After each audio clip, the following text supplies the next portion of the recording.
The G7 finance ministers and central bankers meeting is underway in Dresden, Germany. What makes this G7 different is the participation of a number of superstar economists, among them Nouriel Roubini, chairman of Roubini Economics. Nouriel, good morning.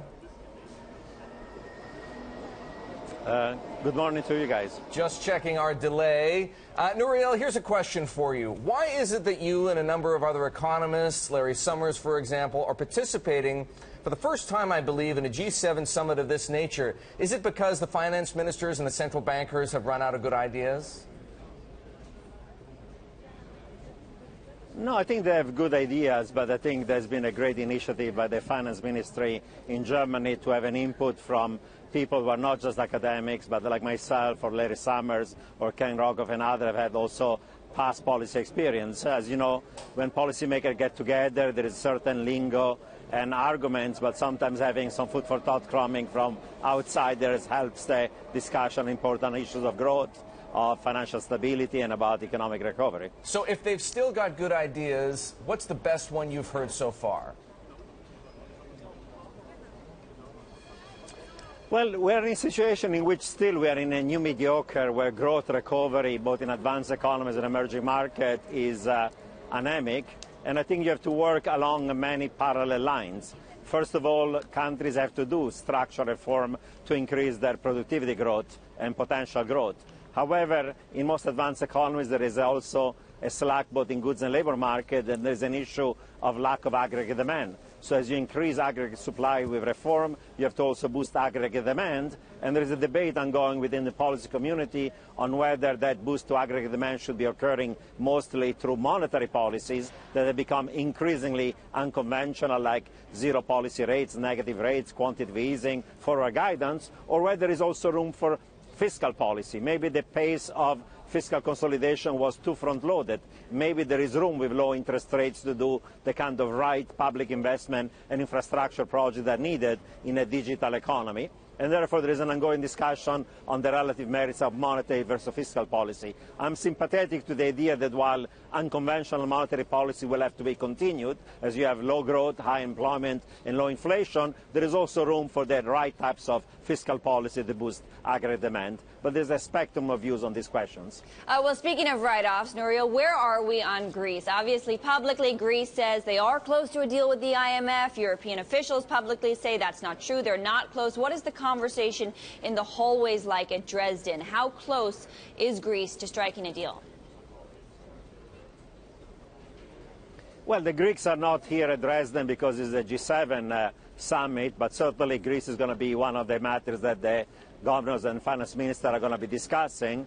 My sense of it is that the two sides are moving in the right direction. First of all, there is a dialogue.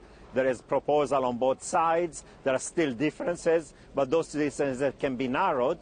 And both sides realize that if there was a Greek accident, mispayment, let alone Greek exit, there will be significant damage, first of all for Greece, but also the risk of contagion for the rest of the world. And it's not just economic and financial risks, but there are also geopolitical risks that are very important here to address. So at least I see a sense of something more constructive, of moving in the right direction.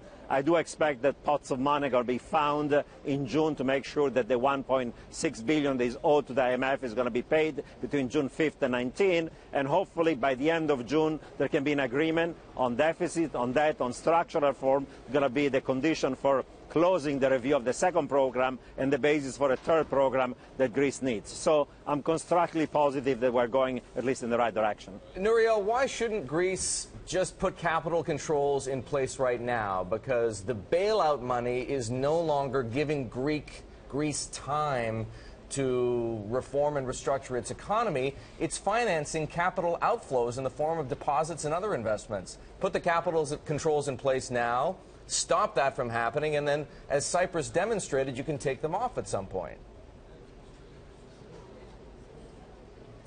Well, I would say that for now there has been some stabilization of the deposit flight as the negotiations are going in the right direction. I think the issue of capital control would occur only if there was an accident. If there is a missed payment, of course, you'll have the same day an acceleration of the run on the banks, then they have to impose a deposit freeze, then they'll have to impose capital control, and then since they don't have enough money to pay IMF pension and wages, they might even have to issue IOUs, and those IOUs will be essentially the beginning of a parallel currency. So conditional on the progress of negotiation occurring and condition on pots of money to be found so that the payments to the IMF for the time being occurring, radical decisions like capital controls, like deposit freezes, like IOUs, they'll have a lot of collateral damage, not just financially, but also economics, can be prevented. So we're not yet at the stage where that's going to be operational. If the negotiation fall apart and there is a missed payment, it's not going to be just capital control, it's going to be also